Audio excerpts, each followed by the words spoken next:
Yemen के Houthi बागियों का Abu Dhabi airport पर ड्रोन से हमला, यके बाद दीगरे 3 धमाकों में 3 अफराद की मौत, 6 जख्मी। अबूधाबी एयरपोर्ट पर ड्रोन से हमला।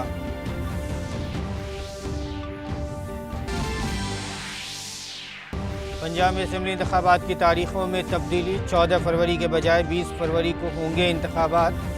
16 फरवरी को संत रविदास जयंती की वजह से तमाम सियासी जमातों ने इंतखाबात की तारीखों में तब्दीली का किया था मुतालबा। 5 रियासतों में होने वाले इंतखाबात के लिए उम्मीदवारों के नाम पर दिल्ली में पंजाब के ताल्लुक से बीजेपी हाई कमान के साथ पार्टी ओहदेदारों की मीटिंग। इंतखाबी हिकमत अमली पर गौर व खौज।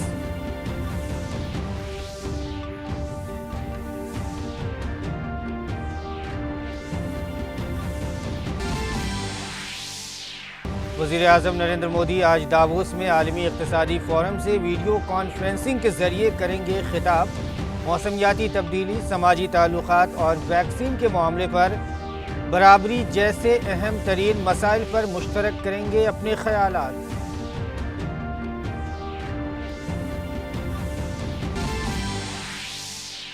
जनूबी खत्ते के लिए प्रधानमंत्री गति शक्ति सम्मेलन का आगाज। रोड ट्रांसपोर्ट के वजीर नितिन गडकरी ने कहा, मुल्क की मईशत को 5 ट्रिलियन तक ले जाने के लिए मुख्तलिफ राब्तों के रास्तों को जोड़ना और उन्हें फरोग देना है जरूरी।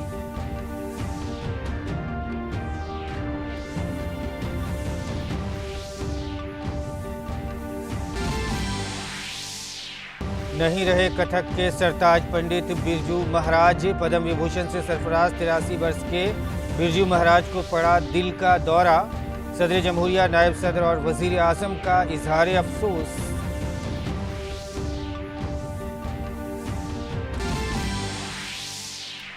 और साल के पहले ग्रैंड स्लैम ऑस्ट्रेलियन ओपन का आगाज। ख्वातीन जुमरे में मारिया साकारी, एलिना सोवितुलिना और नाओमी ओसाका ने जीत के साथ की अपनी मुहिम की शुरुआत।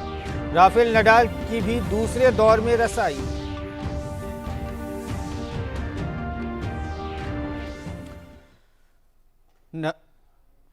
नाज़रीन आदाब, उर्दू खबरनामे में आपका खैर मकदम है। मैं हूं आपके साथ मसरूर फैज़ी और आइए बुलेटिन का आगाज़ करते हैं। एक बड़ी खबर इस वक्त की आ रही है। मुत्तहिदा अरब इमारात के अबूधाबी हवाई अड्डे पर एक ड्रोन से हमले के बाद वहां कई धमाके सुने गए हैं। रिपोर्ट्स के मुताबिक यमन के हूसी बागियों ने इस हमले की जिम्मेदारी ली है। ख्याल रहे कि अबूधाबी हवाई अड्डे पर इस तरह का हमला एक बदबख्ताना वाक़या है। इस हमले में 3 अफराद की मौत हो गई है और 6 अफराद ज़ख्मी हुए हैं। मीडिया हवाले से बताया गया है कि मरने वालों में 2 अफराद का ताल्लुक भारत से है।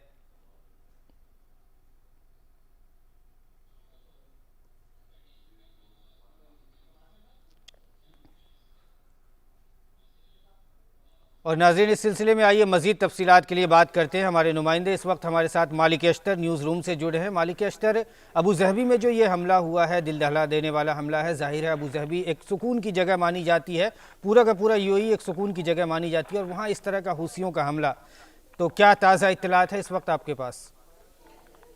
देखिए, ये आज सुबह का वाक़या है कि वहाँ पे जो अबू धाबी का इंटरनेशनल एयरपोर्ट है, वहाँ पे 2 वाक़यात हुए हैं। एक तो जो वहाँ 3 तेल के टैंकर थे उनमें धमाके हुए, और दूसरा जो वाक़या है वो ये है कि वहाँ पे एक ज़ेर तामीर हिस्सा है, वहाँ पे आग लगी। इन दोनों वाक़यात के बाद वहाँ की जो मकामी पुलिस है उसने फ़ौरन जांच पड़ताल शुरू की, और जांच पड़ताल के बाद उन्होंने पाया कि जो जाए वाक़या है वहाँ पे कुछ छोटे छोटे टुकड़े मिले हैं, और उन्हें इस बात का अंदेशा हुआ और इब्तदाई जांच से ये साबित हुआ है कि वो शायद ड्रोन के ज़रिए किया हुआ कोई हमला था, जिससे इन दोनों इलाक़ों को निशाना बनाया गया। अब तक इन वाक़यात में 3 लोगों के मरने की बात कही जा रही है और 6 लोग इसमें ज़ख्मी हुए हैं।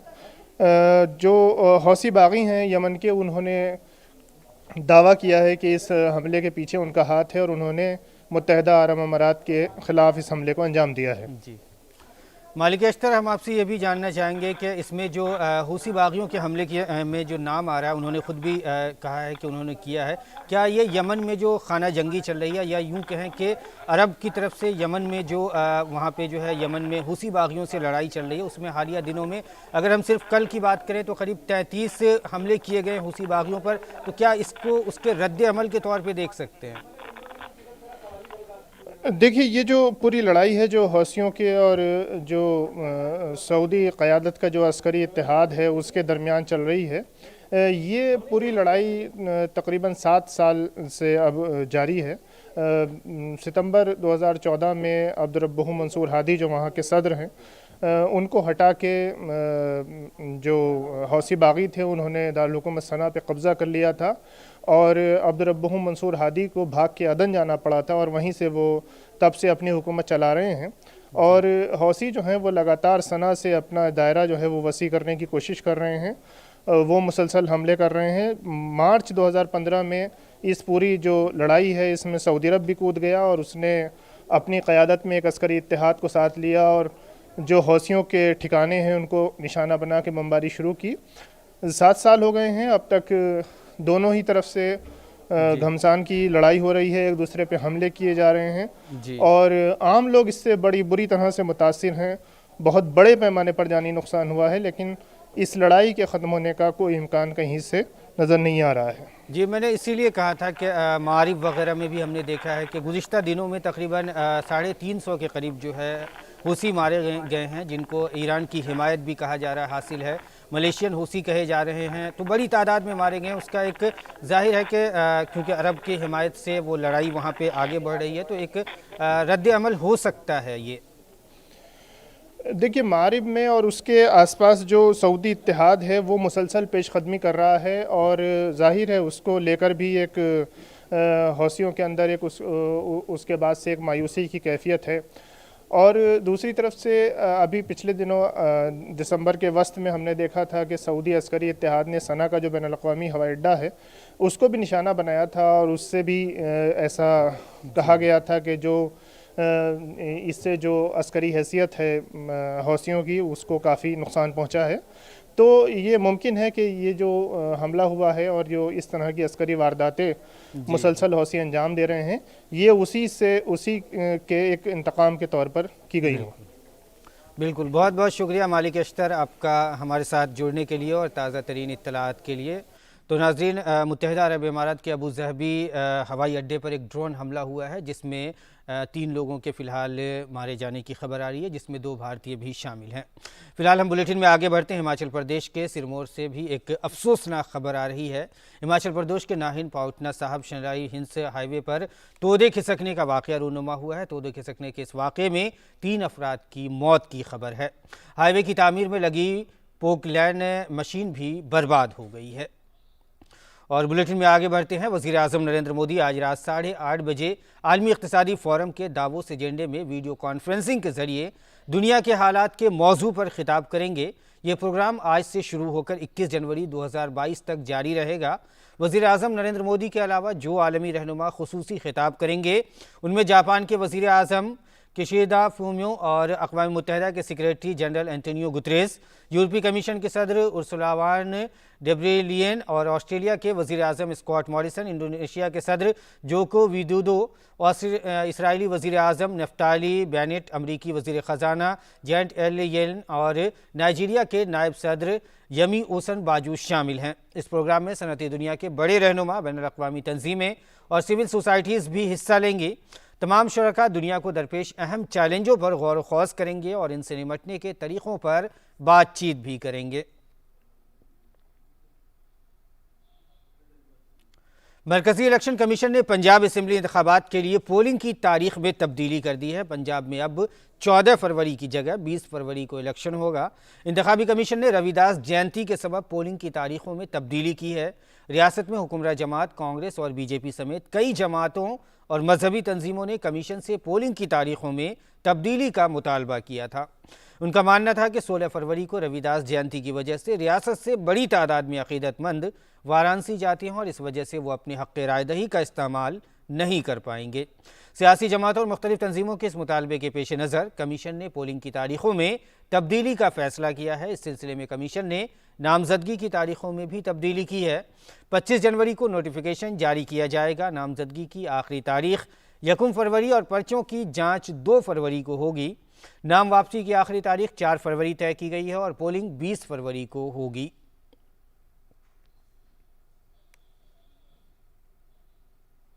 पंजाब में असेंबली इंतखाबात के ताल्लुक से सियासी सरगर्मियां शबाब पर हैं। चंडीगढ़ में बीजेपी की हुई कोर ग्रुप की मीटिंग के बाद दिल्ली में वाक़ बीजेपी सदर दफ्तर में पंजाब बीजेपी के लीडर आला कमान के साथ मीटिंग कर रहे हैं।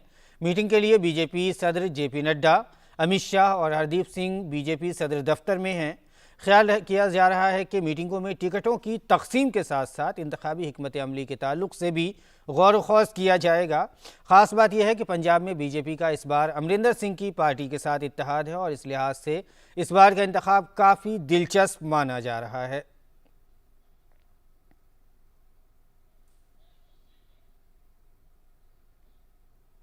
मारूफ कथक डांसर पंडित बिरजू महाराज की आज आखिरी रसूमात अदा की जा रही हैं। ख्याल रहे कि दिल का दौरा पड़ने से कल रात उनका इंतकाल हो गया था। 83 वर्ष के पद्म विभूषण से सरफराज बिरजू महाराज ने कल रात आखिरी सांस ली। लखनऊ घराना से ताल्लुक़ रखने वाले बिरजू महाराज 4 फरवरी 1938 को लखनऊ में पैदा हुए थे। उनका असल नाम पंडित बिरजू मोहन मिश्रा था और वो कथक डांसर होने के अलावा क्लासिकल गुलकार भी थे। बिरजू महाराज को 1983 में पद्म विभूषण से नवाजा गया। इसके साथ ही उन्हें संगीत नाटक अकादमी अवार्ड और कालिदास सम्मान से भी नवाजा गया। 2012 में फिल्म विश्वरूपम में डांस कोरियोग्राफी के लिए नेशनल फिल्म अवार्ड से भी उनको नवाजा गया है। उन्हें फिल्म बाजीराव मस्तानी के गाने मोए रंग दो लाल की कोरियोग्राफी के लिए 2016 में फिल्म फेयर अवार्ड से नवाजा गया था।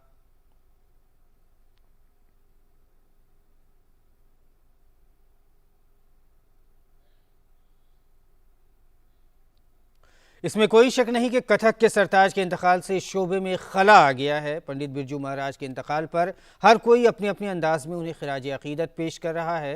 ताज़ियत पेश करते हुए क्लासिकी गुलकार पंडित छन्नूलाल मिश्रा ने कहा है कि मुल्क एक अजीम फनकार से महरूम हो गया है।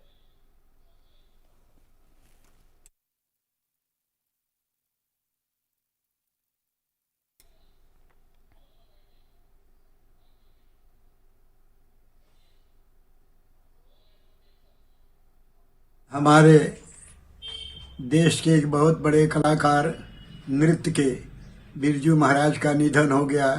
उनके बारे में जब सुने हैं वही तो जैसे कोई कलेजे में चोट लगा कि ऐसा नहीं होना चाहिए था। उनके आत्मा की शांति के लिए हम भगवान से प्रार्थना करते हैं। सदर जमहूरिया रामनाथ कोविंद ने पंडित बिरजू महाराज के इंतकाल को एक अहद का खात्मा करार दिया है। अपने ट्वीट में सदर जमहूरिया ने कहा है कि उनके इंतकाल से भारतीय मौसीकी और सकाफती मैदान में एक गहरा खला पैदा हो गया है। वो कथक को आलमी सतह पर मकबूल बनाने के लिए मुनफरिद किरदार अदा करके एक आइकॉन बन गए। उनके अहले खाना और मद्दाहों से ताज़ियत। वहीं दूसरी जानिब नायब सदर जमहूरिया वेंकैया नायडू ने पंडित बिरजू महाराज की वफ़ात पर गम का इजहार करते हुए कहा है कि भारतीय सकाफ़त का एक जिंदा व जावेद विरसा ख़त्म हो गया है। उन्होंने उनके अहले खाना, फ़न के मद्दाहों और उनके शागिर्दों के तईं ताज़ियत का इजहार किया है।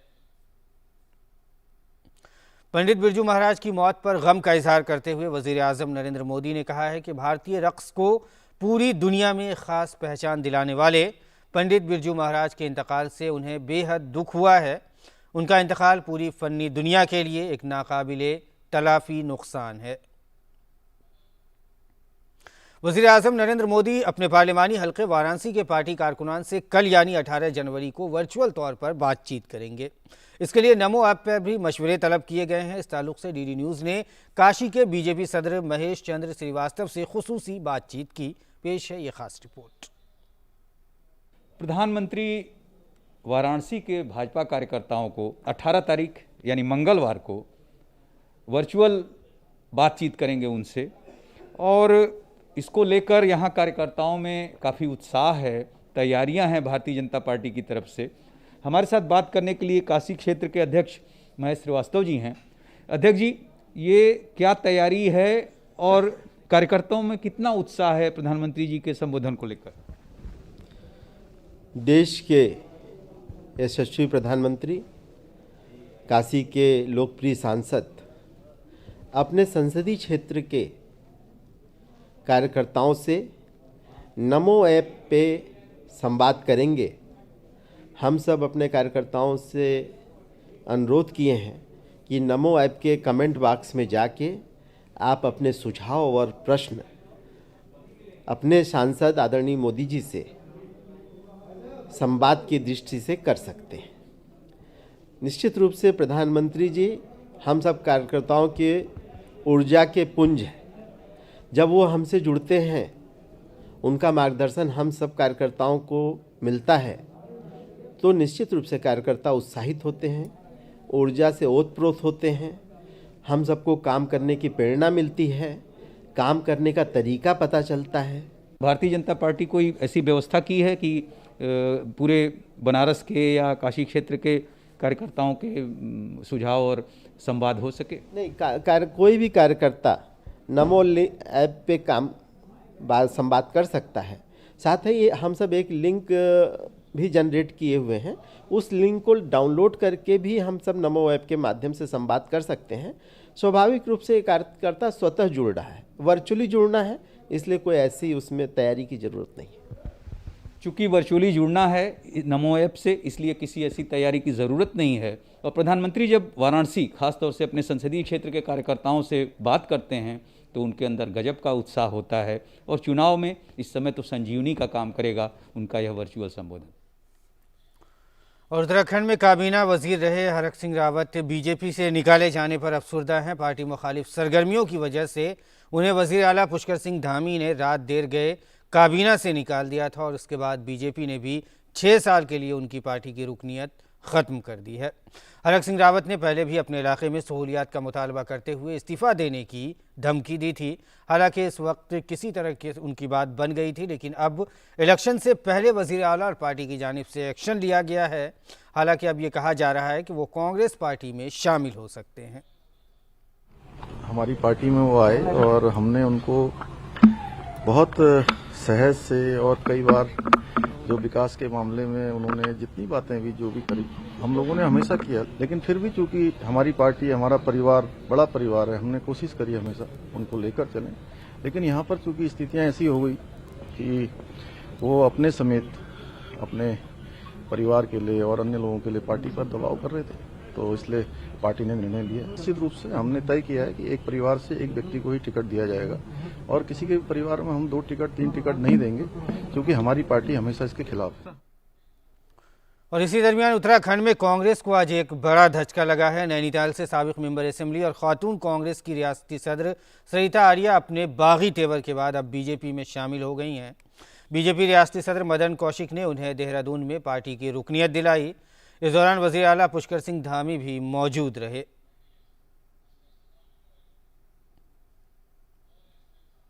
सरिता जी ने कहा कि महिला शक्ति का और महिला वर्ग का कांग्रेस ने उपेक्षा की है, इसलिए वो यहाँ आए। और अब बात करते हैं कोरोना की सूरत हाल की। मुल्क भर में ओमिक्रॉन वेरिएंट के अब तक कुल 8,209 मामले सामने आए हैं। वजारत सेहत के ताज़ा अदद-ओ-शुमार के मुताबिक ओमिक्रॉन वेरिएंट के ये मामले कल के मुकाबले 6.02% ज़्यादा हैं। इनमें 3,109 अफराद इलाज के बाद सेहतयाब हो चुके हैं। ओमिक्रॉन के सबसे ज़्यादा 1,738 मामले महाराष्ट्र में सामने आए हैं, जबकि मगरबी बंगाल में अब तक कुल 1,672 मामले सामने आए हैं, और राजस्थान में ओमिक्रॉन से 185 अफराद मुतासिर हैं। वहीं दिल्ली में 549, कर्नाटक में 548 और केरल में ओमिक्रॉन वेरिएंट के 536 मामले सामने आए हैं। ओमिक्रॉन मुख्तलिफ हालतों के ये केसेज कल के मुकाबले में 6.02% ज़्यादा हैं। इनमें से 3,109 अफराद इलाज के बाद सेहतमंद हो चुके हैं। महाराष्ट्र में ओमिक्रॉन के सबसे ज़्यादा 1,738 केसेस हैं, जबकि मगरबी बंगाल में अब तक 1,672 केस रिपोर्ट हुए हैं, और राजस्थान में 185 लोग ओमिक्रॉन से मुतासिर हैं। इसके साथ ही दिल्ली में ओमिक्रॉन के मुख्तलिफ अक़साम के 549, कर्नाटक में 548, केरला में 536 केस रिपोर्ट हुए हैं। और मुल्क भर में रोजाना कोरोना इन्फेक्शन के नए केसेस में कमी दर्ज की गई है। ओमिक्रॉन वेरिएंट्स की वजह से कोरोना के बढ़ते हुए मामलों के दरमियान ये राहत का मामला है। गुज़िश्ता 24 घंटों में कोरोना इन्फेक्शन के 2,58,089 मामले दर्ज हुए हैं। मुल्क में कल के मुकाबले 13,113 कम मामले सामने आए हैं। इससे एक दिन पहले मुल्क भर में कोरोना इन्फेक्शन के 2,71,202 मामले दर्ज किए गए थे। गुज़िश्ता 24 घंटों में 1,51,740 अफराद कोरोना से सेहतयाब भी हुए हैं। अब मुल्क में कोरोना की एक्टिव केसेस की तादाद बढ़कर 16,56,341 हो गई है, जबकि सेहतयाब होने की शरह 94.27% है। मुल्क भर में कोरोना वैक्सीनेशन मुहिम के तहत अब तक 157 करोड़ 20 लाख से ज़्यादा कोविड वैक्सीन लगाई जा चुकी हैं। गुज़िश्ता रोज़ मुल्क भर में 39,46,348 कोविड वैक्सीन दी गई। वजारत सेहत के मुताबिक मरकज़ ने अब तक रियासतों और मरकज़ के ज़ेर इंतज़ाम इलाक़ों को 158 करोड़ 12 लाख से ज़्यादा कोविड वैक्सीन फराहम की गई हैं, जिनमें से 13.79 करोड़ से ज़्यादा वैक्सीन रियासतों और मरकज़ के ज़ेरे इंतज़ाम इलाक़ों के पास दस्तयाब हैं। और आज माघ पूर्णिमा है। हर साल इस ख़ास दिन पर प्रयागराज में मेला लगता है। आज माघ पूर्णिमा के मौके पर लोग मुक़द्दस गंगा, जमुना और सरस्वती के संगम पर अक़ीदत की डुबकियाँ लगा रहे हैं। यह हिंदुओं का सबसे बड़ा मजहबी मेला समझा जाता है। कल्पवास भी आज से शुरू हो गया है। पौष पूर्णिमा से एक माह तक जारी रहने वाले माघ मेले में कल्पवासी बड़ी तादाद में आए हैं। इसके साथ ही पुलिस इंतजामिया की जानिब से भी स्नान घाटों पर सिक्योरिटी के सख्त इंतजाम किए गए हैं। आज से माघ मास पौष पूर्णिमा के साथ प्रारंभ हुआ है और पौष पूर्णिमा के अवसर पर बड़ी संख्या में कल्पवासी जो कि यहाँ पर माघ मेला क्षेत्र में प्रवास कर रहे हैं और श्रद्धालु संगम तट पर आकर माघ मेला क्षेत्र के विभिन्न घाटों पर भी लगातार स्नान कर रहे हैं। यद्यपि काफी शीतलहर का प्रकोप है, उसके बावजूद भी आप देख रहे हैं कि बड़ी संख्या में लोग स्नान कर रहे हैं। इन कल्पवासियों और श्रद्धालुओं की सुरक्षा के लिए व्यापक बंदोबस्त है। पार्किंग की सम्यक व्यवस्थाएं सुनिश्चित कर ली गई हैं। आवागमन के सारे मार्ग निर्धारित हैं। पूरा मेला क्षेत्र सीसीटीवी कैमरे से और ड्रोन कैमरों के माध्यम से इन पर नजर रखी जा रही है। सड़क नकलो हमल और शाहराहों के मरकजी वजीर नितिन गडकरी ने जनूबी जोन के लिए वजीर आजम गति शक्ति सम्मेलन का इफ्तिताह किया। इस मौके पर नितिन गडकरी ने कहा कि मुल्क की मईशत को 5 ट्रिलियन तक ले जाने के लिए मुतादिद राब्ता सड़कों का बाहमी तालुमेल के साथ फ़रोग़ ज़रूरी है। उन्होंने ये भी कहा कि नकलो हमल की लागत को कम करने के लिए आबी गुजरगाहों को फ़रोग़ देना बहुत ज़रूरी है। कॉन्फ्रेंस में अंडमान और निकोबार, जज़ायर, आंध्र प्रदेश, कर्नाटक, केरला, लक्षद्वीप, महाराष्ट्र, पुडुचेरी, तमिलनाडु और तेलंगाना हिस्सा ले रहे हैं। इस कॉन्फ्रेंस का मकसद मरकज़ी और रियासती हुकूमत की वजारतों के बुनियादी ढांचे के मंसूबे की बरवक्त तकमील के लिए एक रोड मैप तैयार करना है। वज़ीर आज़म नरेंद्र मोदी ने गुज़िश्ता साल 13 अक्टूबर को PM गति शक्ति नेशनल मास्टर प्लान का आगाज़ किया गया। Our focus is on time-bound, qualitative, cost-effective and sustainable infra development in the country. I feel that the water, power, transport and communication, these are the 4 important things. Without that, we cannot get industry, and without industry, we cannot get capital investment.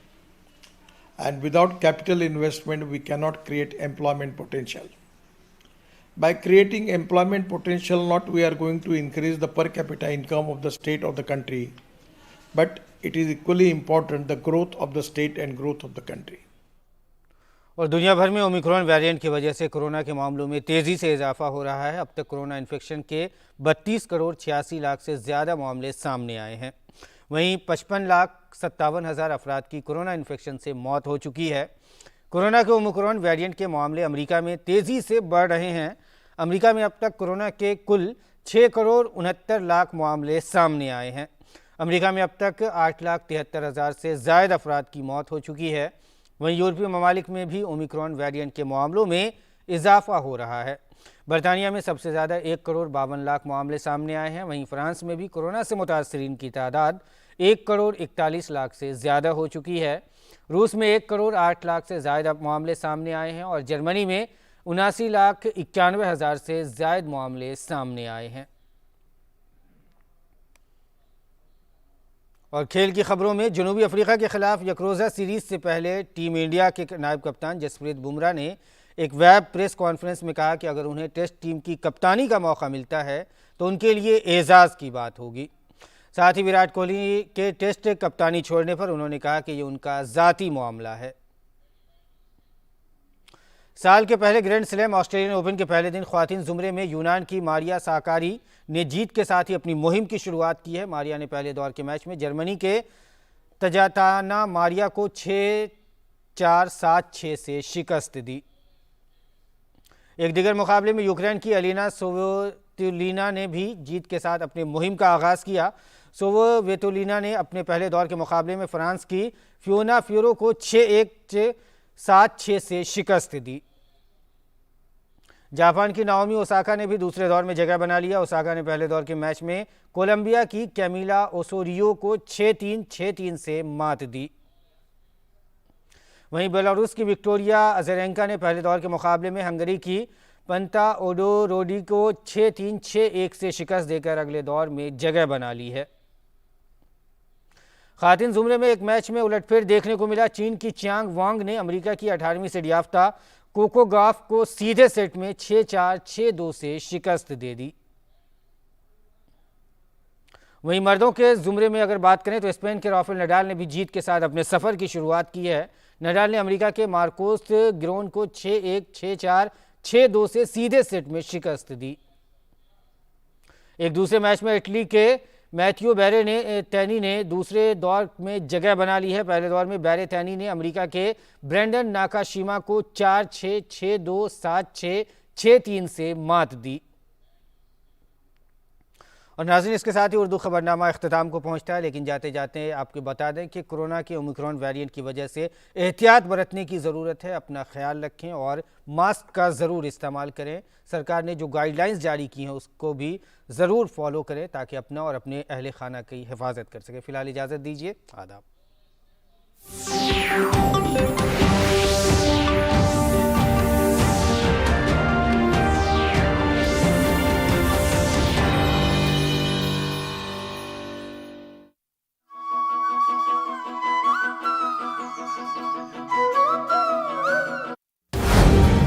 Virat का अनुभव, बुमराह की गेंदों की धार,